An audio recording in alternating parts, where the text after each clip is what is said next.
যদি মিশে যেতে পারো তবে হয়তোবা পেয়ে যাবে একটি কবিতা। জীর্ণ দেয়ালের কানে বলি, দেয়াল তুমি আমাকে একটি কবিতা দিতে পারো?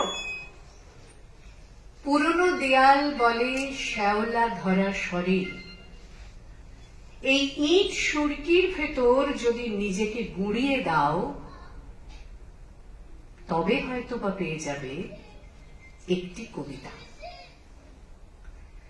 একজন বৃদ্ধের নিকটে গিয়ে বলি, নত জানো হে প্রাচীন, দয়া করে দেবেন কি একটি কবিতা?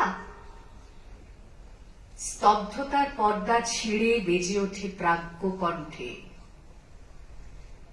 আমার মুখের রেখা বলে যদি তুলে নিতে পারো নিজের মুখাবয়বে তবে হয়তোবা পেয়ে যাবে একটি কবিতা। কেবল একটি কবিতার জন্য বৃক্ষ, জরাজীর্ণ দেয়াল এবং বৃদ্ধের কাছে নত জানু আমি থাকবো কতকাল বলো?